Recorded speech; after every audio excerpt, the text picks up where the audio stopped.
Bom, eu quero falar com você nessa noite, o tema que Deus colocou no meu coração, a palavra que Deus gerou no meu coração já durante a semana, e Deus foi me mostrando algumas coisas. O tema dessa palavra é um Deus de oportunidades.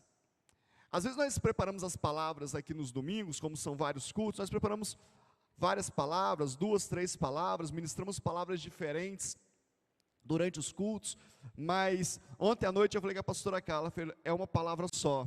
Deus quer falar conosco sobre um assunto, e o assunto é um Deus de oportunidades.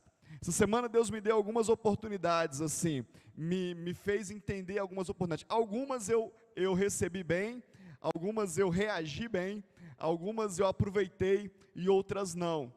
E o que o Espírito Santo de Deus tem falado comigo é que a nossa vida é assim. A gente vai precisar aprender a aproveitar bem as oportunidades. Nós estávamos vindo uma semana muito pesada, né, pastora Carla, assim, muitos compromissos, a gente, assim, muito envolvido mesmo, trabalhando muito, e os anúncios que você ouve aqui do que a igreja está fazendo, ainda tem mais coisas, né? A gente atende no Espaço Vivo a semana toda, a gente tem café com pastores e líderes toda sexta-feira às 7 horas da manhã, a gente tem uma série de atividades que a gente vai tocando, e Deus vai dando graça, e vai nos renovando, mas sábado agora, eu queria descansar. Você tem aquele dia que você quer descansar? Você fala, eu vou desligar o celular, eu vou apagar, eu vou me deixar recluso, eu vou descansar. E eu fui anunciando isso a semana toda, sábado eu vou descansar, sábado eu vou descansar, sábado eu vou descansar. Só que eu tinha esquecido que um amigo nosso tinha uma agenda pra gente, né? E eu tinha me esquecido que eu tinha esse compromisso com ele. E aí na sexta-feira ele mandou uma mensagem para mim: bispo, tá de pé, né? Amanhã. Eu falei, Jesus, eu queria tanto descansar, mas não tinha como voltar atrás. Eu combinei com ele, nós marcamos e combinamos isso. E eu falei com a pastora Café, não vai ter jeito, a gente vai ter que cumprir essa agenda. E aí o pastor Heber estava vendo a questão dos sítios também, pro dia da família, e aí ele arrumou um sítio para a gente poder ver, e aí ele falou, bispo, só dá para ver sábado de manhã. Eu falei, não, vê sexta-feira à noite, a gente vai lá de noite, a gente vai de tarde, sábado de manhã não, eu quero descansar. E ele tentou desmarcar, tentou ver com a pessoa, e não teve jeito, sábado de manhã. Ou seja, sábado nós não descansamos. E aí saímos daqui de Timóteo e fomos a Ipatinga para poder ver o sítio. A pastora Carla disse, eu também vou, vamos todos nós então, já que a gente quer ficar junto, e o pastor Heber foi com a gente também, e chegamos lá, conhecemos os proprietários do sítio, e uma família, um casal muito precioso, evangélicos, e aí conversando, e não sei como que a conversa se deu para o lado que se deu, e no fim das contas, nós entendemos, e ele se lembrou que ele era um ouvinte assíduo do programa Momento Palavra Viva, que a gente tinha na Rádio 94, de 10 minutinhos no final da tarde, e ele enche os olhos d'água e ele fala, como aquelas palavras edificaram a minha vida, como eu chorei naqueles finais de tarde, ouvindo o Senhor falar. Eu nunca imaginei que hoje a gente estaria aqui conversando, que é o Senhor que ministrava a minha vida todo dia, às 10 para as 6 da tarde. E aí o céu abriu e foi uma manhã muito gloriosa, né? A gente viu Deus assim agindo de forma muito especial, e todo aquele jugo, todo aquele peso foi embora, e a gente ficou feliz por estar ali. E aí quando foi à tarde, nós tínhamos um horário marcado para estar com esse amigo, e aí nos aprontamos, né, no meio da tarde, calorão, calor, né, e põe roupa para poder ir para a rua, e calça sapato, aquele negócio todo, e aí eu mando uma mensagem para ele e falo assim, e aí, estou pronto aqui, estou saindo, estou te encontrando. Não, pastor, não é esse horário não, é daqui a 1h30. Falei, Jesus, tem misericórdia da nossa vida. E a gente pronto já, e aí tira a roupa, porque como é que fica com aquela roupa toda esperando o horário? E eu falei, Deus, só tem que ter algo muito especial. E Deus preparou uma noite muito especial, cheio da glória dEle, cheio da presença dEle. Chegamos em casa 1h30 da manhã. E aí, o descanso foi embora. Mas Deus é um Deus de oportunidades, e Deus tem nos dado muitas oportunidades. O que você tem feito com as oportunidades que Deus tem te dado? Você consegue identificar que estar aqui hoje é uma oportunidade? Que sair da sua casa e vir até aqui é uma oportunidade? Você tem enxergado as oportunidades que Deus tem te dado? Sexta-feira, eu comecei a ministrar aos pastores no café um texto que me chama muita atenção. Eu queria que você abrisse a sua Bíblia no livro de Crônicas, primeiro livro de Crônicas, capítulo 4, a partir do verso 8. E eu quero que você construa esse momento comigo nessa noite. Primeiro Crônicas, capítulo 4, a partir do verso 8. Eu vou começar no verso 8, porque eu quero que você entenda, assim como o Espírito Santo de Deus me mostrou, que você tenha a revelação daquilo que o Espírito Santo de Deus quer falar conosco. Crônicas 4, verso 8, diz assim: Cós gerou a Anube e a Zobeba, e foi pai das famílias de Arrael, filhos de Arum. Foi Jabes mais ilustre que seus irmãos. Sua mãe chamou-lhe Jabes, dizendo: porque com dores dei à luz. Jabes invocou o Senhor de Israel, dizendo: ó, tomara que me abençoes e me alargue as fronteiras, que seja comigo a tua mão e me preserves do mal, de modo que não me sobrevenha aflição. E Deus lhe concebeu o que tinha pedido. Verso 11: Quelube, irmão de Zoar, gerou a Meir. Este é o pai de Estom. Só até aí. Se você quer arrumar um nome para o seu próximo filho, te oriento a ler 1 Crônicas até o capítulo 6, mais ou menos. Tem nomes interessantíssimos. Você colocar no seu filho lá, muita inspiração, né? As grávidas aí, pode aproveitar aí, estuda bastante 1 Crônicas. Mas eu queria te chamar a atenção para algo muito interessante. Crônicas conta a história dos reis, dos reinos, né? Do rei Davi, principalmente. E aí, aqui tem uma genealogia. Todo o início de 1 Crônicas é falando porque fulano gerou fulano, que gerou fulano, e que gerou fulano, e fulano gerou fulano, e gerou fulano. E aí o escritor de crônicas, aquele que escrevia as crônicas do reino, quando chega num dado momento, ele está dizendo: fulano gerou fulano, e fulano gerou fulano. Mas aí quando ele chega em Jabes, ele não consegue dizer só: e fulano gerou Jabes, e Jabes gerou fulano. Quando ele chega em Jabes, ele para e fala: Jabes tem um diferencial. Esse eu não posso falar de qualquer jeito. Esse eu não tenho como falar só que ele gerou alguém. Esse tem uma história. Diz os historiadores, os teólogos, os estudiosos dessa passagem, que Jabes conseguiu ter de Deus tudo o que pediu. Foi um dos poucos que a oração foi atendida a 100%.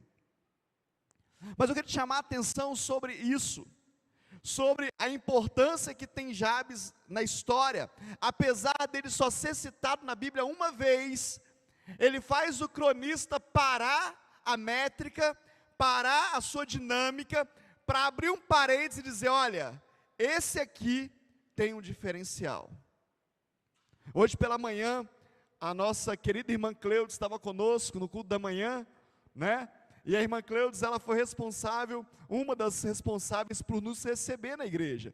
Eu, a pastora Carla, a Letícia ainda na barriga, o Isaac e a Leia também já estavam aqui quando nós chegamos, foram nos recebeu quando nós chegamos. E eu fiz a seguinte dinâmica com a igreja: imagine alguém escrevendo a nossa história daqui a uns anos, e dizendo sobre a nossa igreja. E ele vai dizer: olha, teve um povo lá em Timóteo que se filiou a uma igreja chamada Igreja Presbiteriana Viva, e o nome deles era Isaac e Leia. E Isaac e Leia abriram uma célula.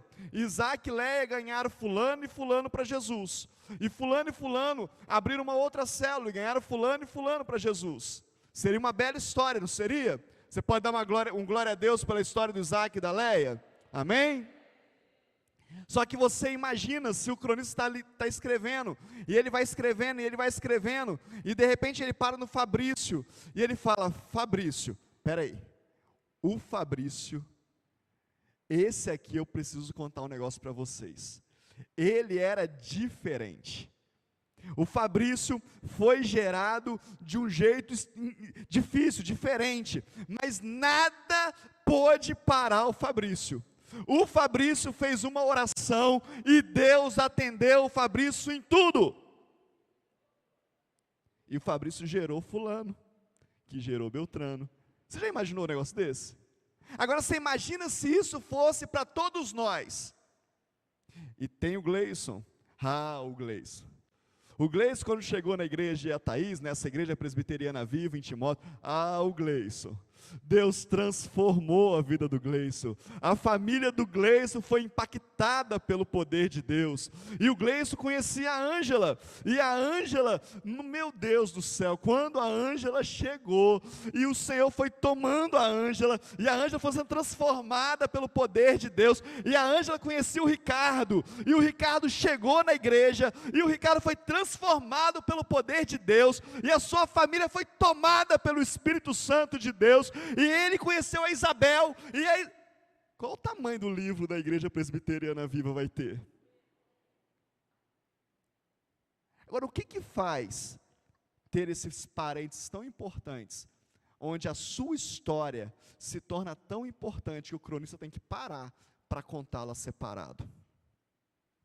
Sabe o que faz a diferença, querido? É como nós lidamos com as oportunidades. Sabe qual que era o significado? Nós lemos aqui qual era o significado de Jabes. Jabes significa, porque com dores dei a luz. Jabes nasceu de um tempo de dor. Toda vez que alguém chamava Jabes na rua, toda vez que algum coleguinha estava jogando bola de gude, estava soltando pipa na rua, e Jabes passava, ô Jabes, o que Jabes ouvia era o seguinte: você foi nascido de dores. Ei, você foi nascido de dores. Ei, você que foi nascido de dores. Era isso que Jabes ouvia todos os dias. Tinha um decreto sobre a vida de Jabes: você é alguém que é nascido de dores.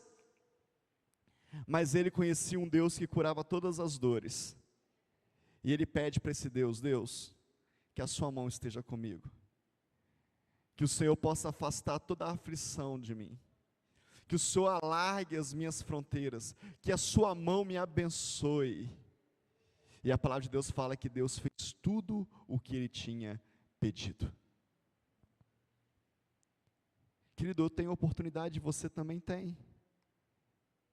Eu podia ter pego as oportunidades de ontem e falado: olha, zerou, eu não saio de casa, não importa qual é o compromisso, não interessa, eu não vou sair da minha casa. E eu tinha feito uma escolha onde as oportunidades não iam acontecer. Sou eu que decido o que eu faço com as oportunidades. O Deus que traz oportunidades sobre a minha vida é o mesmo Deus que traz oportunidades sobre a sua vida. É o mesmo Deus. A mão que se estende sobre mim é a mesma mão que se estende sobre você. O nosso Deus é um Deus de oportunidades. Agora, eu quero reforçar isso com você. O que você tem feito com as oportunidades que Deus tem te dado? Abra sua Bíblia em Gênesis, capítulo 32, verso 26. Algumas pessoas que aproveitam bem as oportunidades.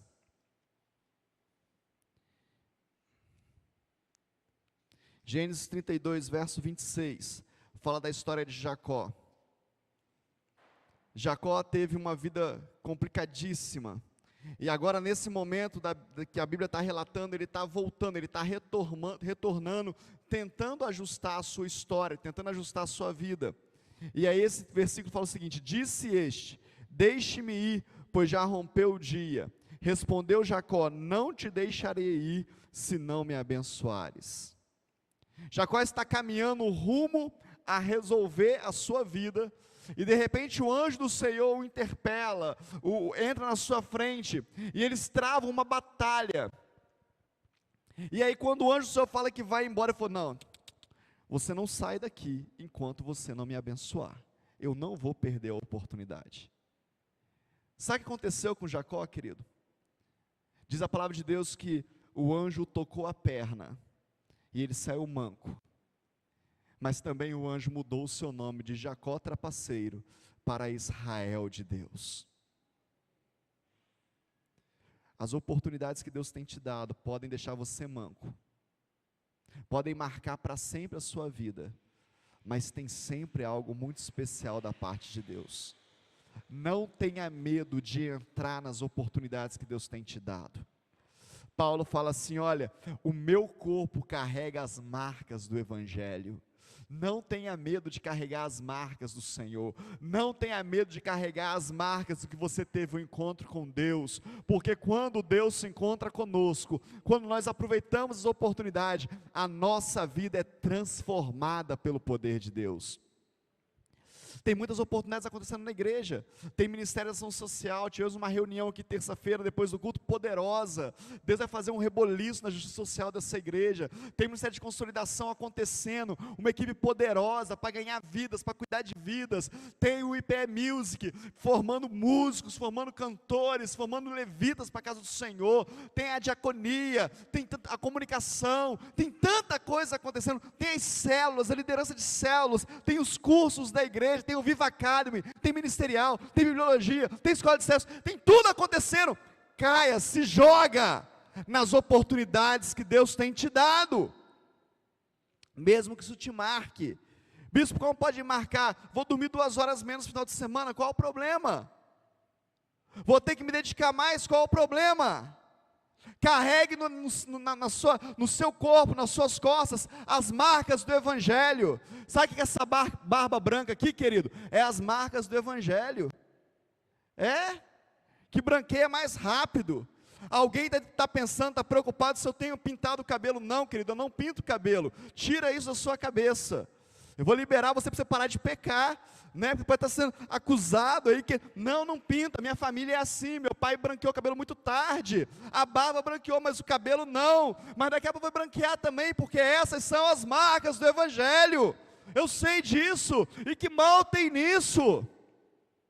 Se tiver que pintar, eu pinto também, não tem problema nenhum, né, pastora Carla? Qual o problema? Somos livres, foi para a liberdade que Cristo nos libertou, amém? Somos livres. O que você tem feito com as oportunidades que Deus tem te dado?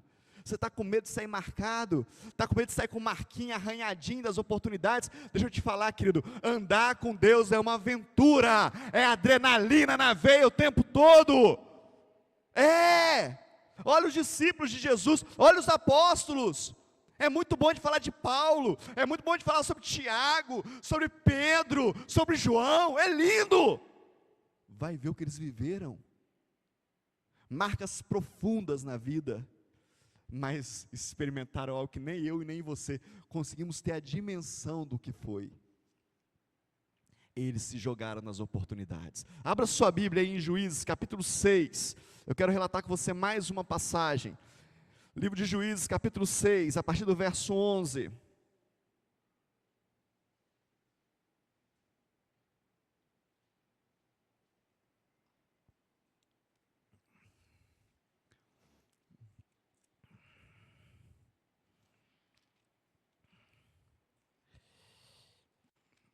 A história de Gideão. Olha para mim aqui, Gideão está passando por um momento na sua terra, onde tudo que eles plantam, o inimigo vem e toma. Eles não conseguem fazer para si, eles passam necessidade, eles estão numa crise profunda. O povo de Deus está numa crise profunda. E aí Gideão agora tem um encontro, uma oportunidade. E aí no verso 11 começa dizendo assim: então veio o anjo do Senhor, e aqui a representação do próprio Deus, anjo, Senhor, com letra maiúscula, e assentou-se debaixo do carvalho que está em Ofra, que pertencia a Joás, a Abistelita, e Gideão, seu filho, estava malhando o trigo no lagar, para pôr a salvo dos medianitas. O que Gideão estava fazendo, querido? Está no texto. O que Gideão estava fazendo? Malhando o trigo é o mesmo que trabalhar. Gideão estava trabalhando. Olha para o seu irmão e fala assim: em tempos de crise, trabalhe. Fala assim: trabalhe mais, faça mais. Não, eu vou parar porque, não, eu não sei o que vai ser o dia de amanhã, nem eu, mas enquanto eu não sei que é o dia de amanhã, eu malho o trigo e guardo para deixar salvo.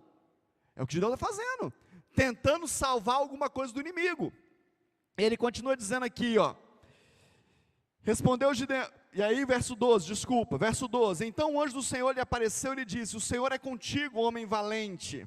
Olha como que Deus via Gideão. Respondeu-lhe Gideão: ai, Senhor meu, se o Senhor é conosco, por que nos sobreveio tudo isso? E que é feito de todas as suas maravilhas que os nossos pais nos contaram, dizendo: não nos fez o Senhor subir do Egito? Porém agora o Senhor nos desamparou e nos entregou nas mãos dos midianitas. Segura aí, deixa a sua Bíblia aberta. Quando eu leio esse texto, quando eu leio essa parte desses versículos, eu me vejo lá na minha casa, no meu quarto, dizendo para Deus: Deus, cadê você, Deus? Cadê as maravilhas que a sua palavra diz? Cadê o Deus de cura que a tua palavra diz que o Senhor é? Por que o Senhor me desamparou? Por que agora está tão ruim? Por que eu estou passando por isso? Você daí faz isso? Não. Gideão está fazendo isso. Cadê aquele Deus maravilhoso que os nossos pais nos apresentaram? Cadê aquele Deus que nos tirou do Egito e agora nos entregou nas mãos dos midianitas? Deixa eu te falar um negócio, querido. Deus não entregou ninguém na mão de ninguém, não. São as escolhas com as oportunidades que Deus dá que nos levam para o lugar que nós estamos. É? A escolha do povo de Israel que os fez chegar às mãos dos midianitas. Se você olhar toda a história do povo de Israel, você vai ver que eles viviam um loop em cima e embaixo, em cima e embaixo. E toda vez que eles estavam em cima, Deus os abençoava, Deus prosperava e tal. E eles começavam a gerar idolatria, começavam a gerar rebeldia. E eles começavam a cair. Eles caíram na mão de quem? Dos inimigos. Ah, foi Deus. Foram as suas escolhas, foram as minhas escolhas. E aí, olha só, voltando lá ao texto, verso 14. Então se virou o Senhor para ele e disse: vai nessa tua força e livra da mão dos midianitas, porventura não te enviei eu? E ele disse: ai, Senhor meu, como que livrarei Israel? Eis que a minha família é a mais pobre em Manassés, e eu o menor na casa do meu pai. Parece com alguém que você conhece? Abre uma célula, irmão. Eu abri uma célula, eu nem sei onde fica Salmos na Bíblia, eu nunca li a Bíblia toda, e não sei o que, irmão, vamos conversar aqui, seja o colíder, abra na sua casa, a minha casa é a mais simples da igreja, eu não posso receber. Deixa eu te contar um segredo, uma revelação disso para a sua vida. Isso que Gideão está falando, e o que nós falamos para Deus, é como nós nos vemos. É como ele se via, mas Deus o via como um libertador do povo de Israel. E importa mais como Deus te vê, do que como você se vê. Você está prestando atenção aqui em mim? Se você tivesse ligado, você tinha dado um glória a Deus, dado 3 pulos na cadeira. Olha o que eu estou te falando. Mais importa como Deus te vê, do que como você se vê. Sabe por quê? Porque foi Ele que te criou. E quando Ele te criou, Ele escreveu tudo a seu respeito. E Ele te vê da mesma forma, porque Deus não muda. As suas escolhas e as minhas escolhas, como eu decido com as oportunidades que Deus me dá, mudam a minha vida, mas não mudam o meu Deus. O meu Deus continua sendo o mesmo. E a história que Ele escreveu a meu respeito continua sendo a mesma história. Eu é que vou decidir se eu vou vivê-la ou não. Amém? Você pode dar um glória a Deus? Eu sou o menor da casa do meu pai. A casa do meu pai é a menor do povo.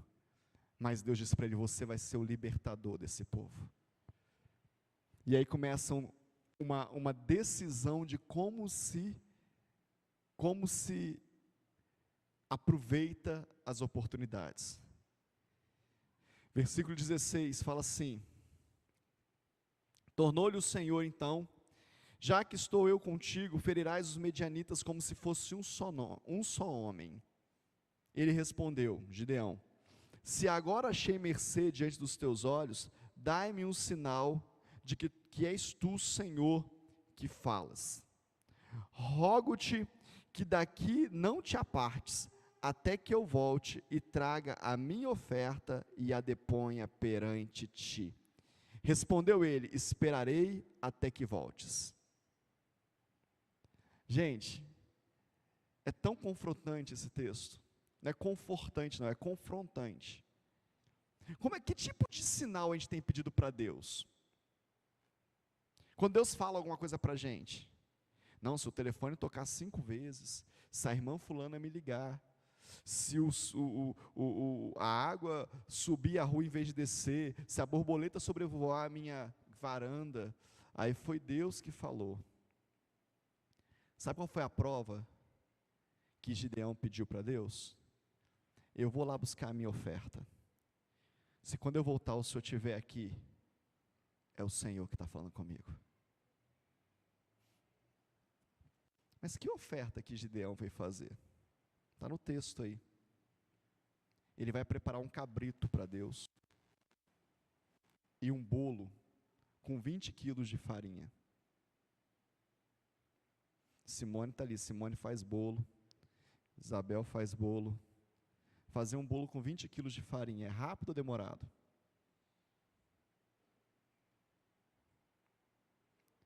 Perguntei de manhã, quem sabe assar cabrito? Alguém sabe assar cabrito aqui? De manhã tinha gente que sabia. Cabrito demora para assar, cabrito é uma carne difícil, uma carne tenra. Gideão vai lá, mata o cabrito, tira a pele do cabrito, limpa o cabrito, assa o cabrito e volta para entregar. Aí você fala, poxa bispo, mas então quer dizer que o anjo do Senhor, ou o próprio Deus, estava com bastante tempo, né? Porque ele ficou esperando isso tudo acontecer, parado. Deixa eu te falar um negócio, querido. O anjo do Senhor, o próprio Deus, ele é atemporal, ele é eterno, ele não conta o tempo como a gente conta, não. Sabe quanto tempo que demorou para Gideão fazer isso tudo para Deus? Tempo nenhum, porque Deus é eterno. Demorou para Gideão, demorou no tempo de Gideão, no tempo de Deus já tinha acontecido, porque Deus é eterno, amém ou não amém? Então não se preocupe com o tempo de Deus, não, se preocupe com o seu tempo, se preocupe em não perder tempo, Deus cuida do tempo dele, pode ter certeza disso.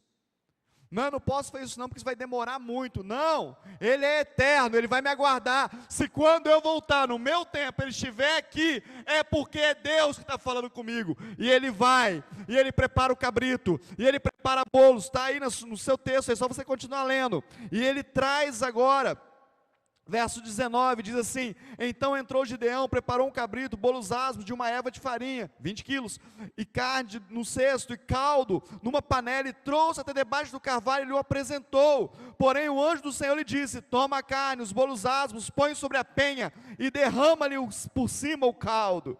Nem o caldo Deus desperdiçou, querido, porque Deus só aceita aquilo que é completo da tua vida.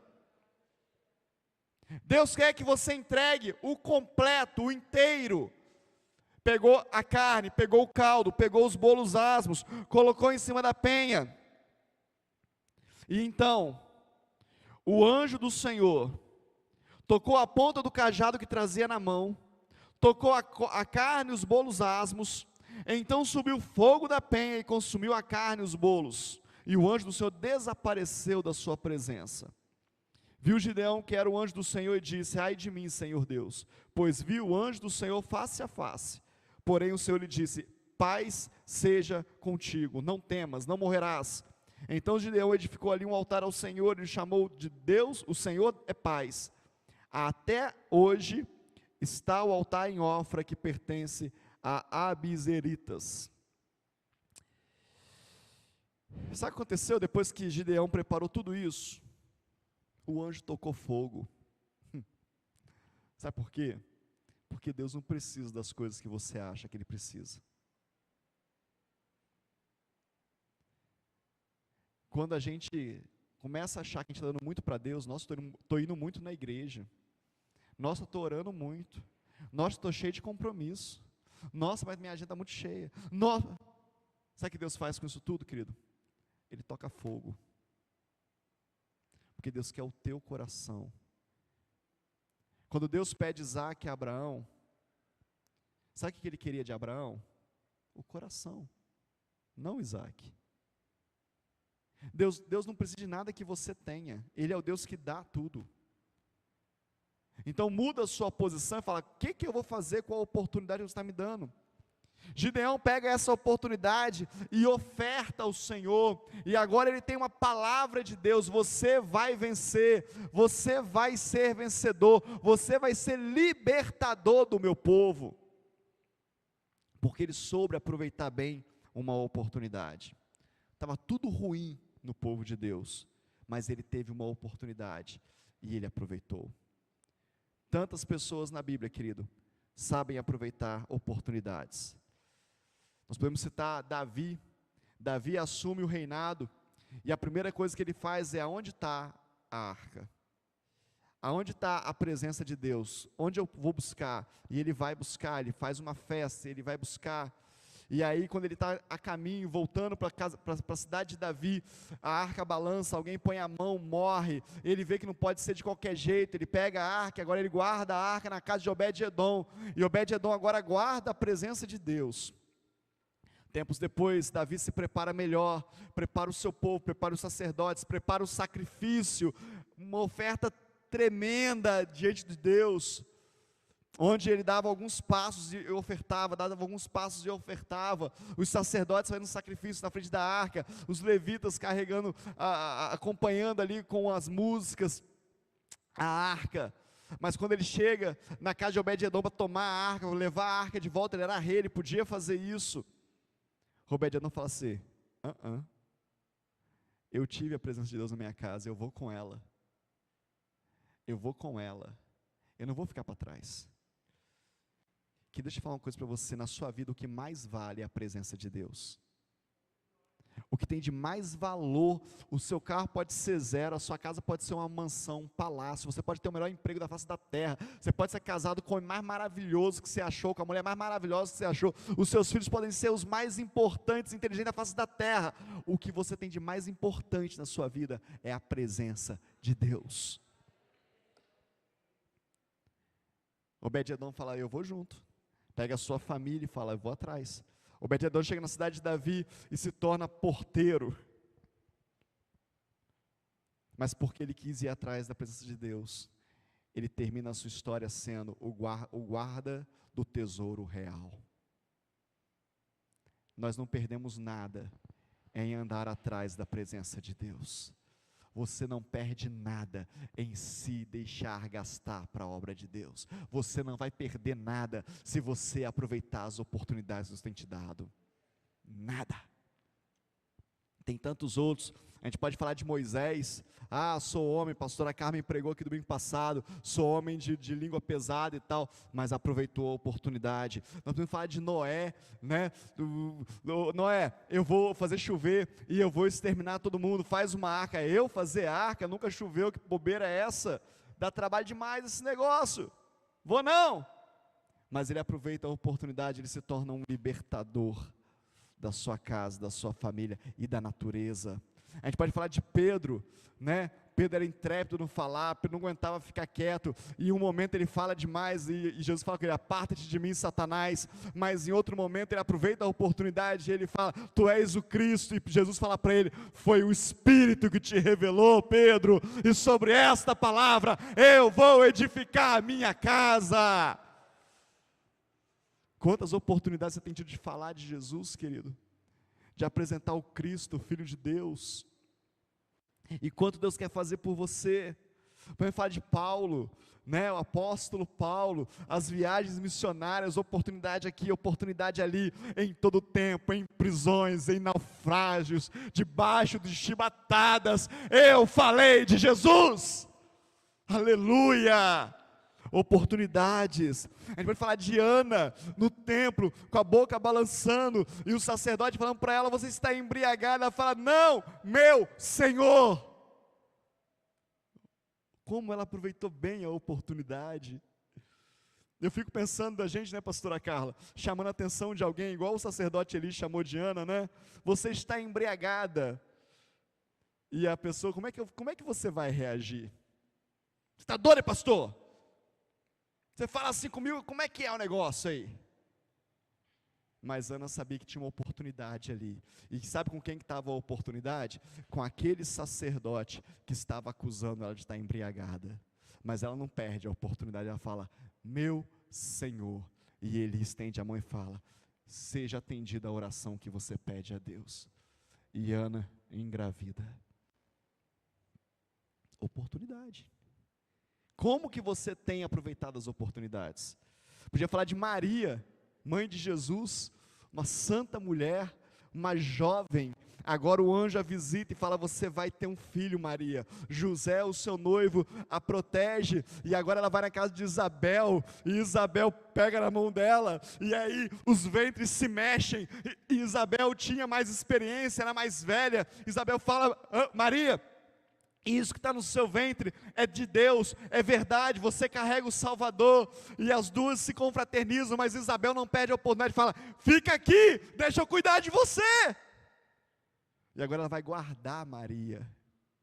Que preciosidade. Imagina, depois do acontecido, Isabel andando pela rua, e alguém fala, e Maria, né, a mãe do Salvador, ela, fui eu que cuidei, eu aproveitei a oportunidade. Ó, ele e João Batista, ó, ele e o meu filho, ó, são um em carne, andam juntos. Oportunidade. A gente pode falar de Esther, de Radassa, uma moça, uma jovem, que ouve os conselhos do seu primo, e resolve se apresentar ao rei, para libertar o seu povo. Que oportunidade.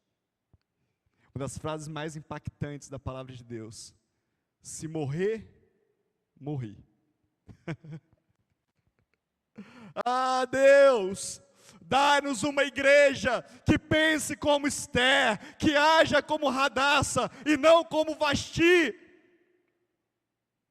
Dá-nos uma igreja que queira se apresentar diante do rei e se entregar ao rei, como Esther fez, em nome da salvação de muitos.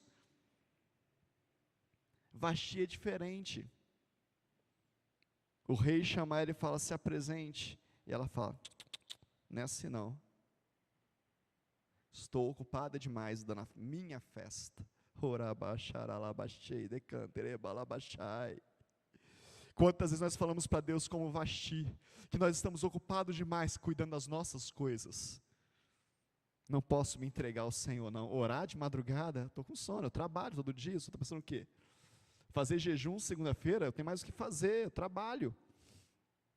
Nós arrumamos tempo para fazer tudo, menos para fazer aquilo que Deus nos chama. Não, não é assim não. Agora o pastor quer inventar, não é assim não, eu tenho minha agenda, eu tenho minhas coisas, meus compromissos, estou cuidando de mim, e que bom, glória a Deus por isso. Mas não tem ninguém que foi mais feliz do que Esther, querido, ao se deitar no leito do rei, se entregar ao rei e se tornar a libertadora do povo de Deus. Fez o rei revogar o decreto. Deixa eu te falar um negócio, quando você começar a se entregar para Deus, Deus começa a revogar decretos humanos na sua vida.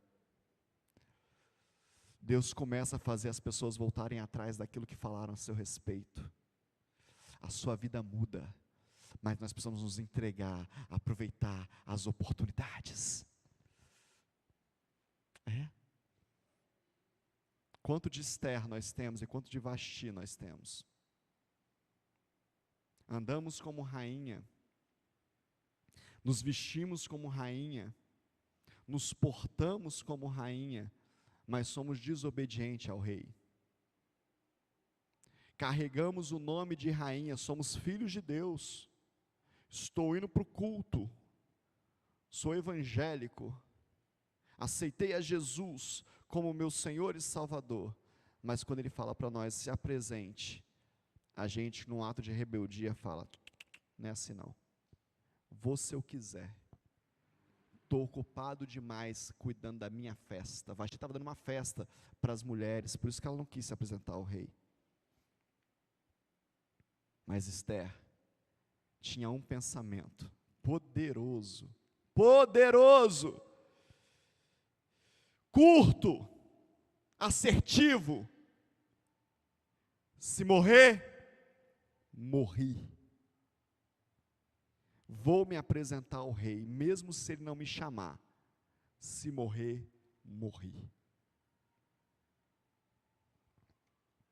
Ruth e Noemi, para a gente caminhar para o final.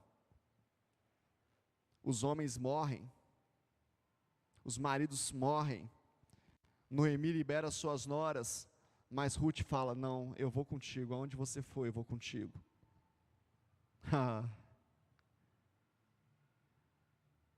Ruth agora caminha com Noemi, vai para a terra de Noemi, onde Noemi podia ter alguma esperança. E ali Noemi fala para ela, Ruth, você vai atrás das panhadeiras da lavoura, e você vai, elas deixam cair algumas coisas, porque sabe que tem pessoas necessitadas, e você vai catando. Noemi faz aquilo, Ruth faz aquilo, volta em casa e fala, sabe Noemi, eu vi um homem lá, o dono da lavoura, ele chama Boaz, ele estava lá. Noemi fala para ela assim, Ruth, toma banho, passa perfume, vai de noite, e quando Boaz se deitar, você deita do lado dele, e descobre os seus pés. Querido, deixa eu te fazer uma pergunta, deixa eu fazer um parênteses aqui, você ia fazer isso? Se Deus mandasse fazer um negócio assim, você faz? Ruth vai, deita do lado de Boaz, descobre os seus pés, ele sente o frio, acorda incomodado, olha para o lado, está Ruth. Aceita ela, a toma por mulher, por esposa, e muda a história da família de Noemi. Sabe qual que é o nome disso, querido? Oportunidades. São oportunidades que Deus nos dá. Mas agora eu sei demais, você sabe muito, a gente lê muito, a gente vê muito na internet, a gente é o maior consumidor de Google da face da terra, mas agora eu sei que não é assim não, sabe, pastora Carla, esse negócio de estampar o pezinho está por fora, não é assim que funciona não é assim que acontece não, agora é diferente, eu tenho o meu jeito de fazer, e nós perdemos as oportunidades que Deus nos dá. Quais são as oportunidades que Deus tem te dado? Eu quero profetizar sobre a sua vida nessa noite, que esse mês é um mês de oportunidades. O primeiro domingo de outubro é um mês de oportunidades para você. A palavra de Deus fala que o melhor são os fins do que os começos. Eu quero profetizar um fim de ano cheio das bênçãos de Deus sobre a sua vida. Tem uma passagem, eu queria que o louvor estivesse aqui já comigo, eu estou caminhando para o final. Tem uma passagem que você conhece, que está na minha memória e está na sua memória. Tenho certeza que você se lembra. Jesus está caminhando rumo à cruz. E agora ele vai ser crucificado, e agora ele vai ser tomado. E aí ele fala para Deus Pai, se possível, passa de mim este cálice. Mas o Pai se cala. Teve jeito, era o que ele tinha que fazer. Agora ele está na cruz, crucificado, ao seu lado direito, um ladrão, ao seu lado esquerdo, um ladrão. Os dois eram ladrão. Os dois eram ladrão. Mas um vira e fala assim: se tu és o Cristo, desce daí, salva-te a ti e a nós. O outro diz: se tu és o Cristo, lembra-te de mim quando entrares no paraíso. Ele faz Jesus se virar para ele e dizer: hoje mesmo estarás comigo no paraíso. Os dois tiveram a mesma oportunidade. Os dois estavam na mesma condição de condenação. Os dois tiveram o mesmo tempo para falar. Os dois foram ouvidos por Jesus, mas um teve resposta e o outro não. Querido, deixa eu te falar. você está tendo oportunidades na sua vida. Faça perguntas certas. Faça afirmações certas. Responda da forma certa as oportunidades que Deus tem te dado. Deus é um Deus de oportunidades. Sabe o que gerou todo esse sistema de afastamento no meio das igrejas evangélicas? Sabe o que teve hoje em Volta Redonda? Você viu nas redes sociais? Não. Entra lá, Família Viva Oficial. Centenas de pessoas sendo batizadas hoje. Ai, querido, é oportunidade. Centenas de pessoas passando pelas águas, sendo batizadas, sendo tocadas pelo poder de Deus, centenas de igrejas se modernizando, centenas de igrejas chegando onde nunca chegou, centenas de pessoas aprendendo coisas que nunca aprendeu na vida. Oportunidade. Você pode sentar e falar, não é comigo, estou em crise. Mas Deus quer liberar sobre você um tempo de oportunidade. Você quer receber? Fica de pé então, eu quero orar com você. Quero ministrar sobre a sua vida.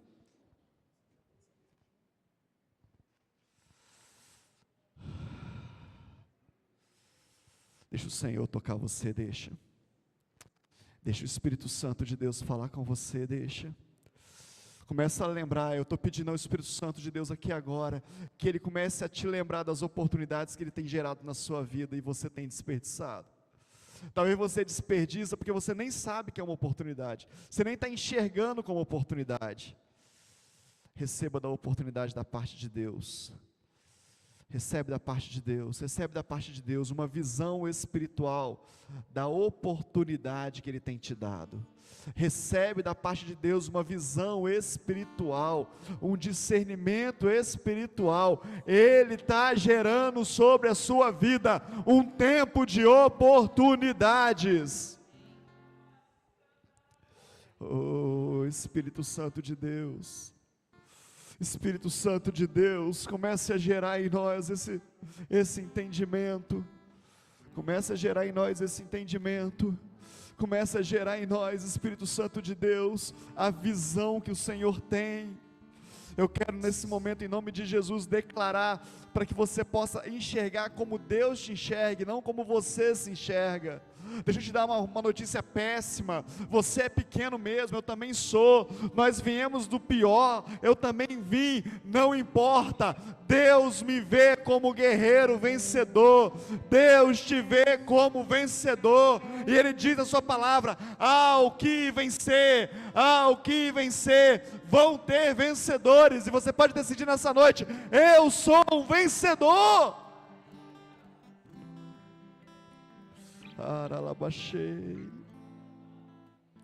Fale com Deus, ore a Ele, pede a Ele as oportunidades que você precisa, pede a Ele as oportunidades que você precisa. Seja você aquele que abre um parênteses na história, porque alguém tem que falar de você, alguém tem que relatar quem foi você. Não basta só dizer o seu nome, não basta só ter uma certidão de nascimento, não basta só ser um título de eleitor, não basta só ser um número de CPF. Você tem uma história no reino de Deus.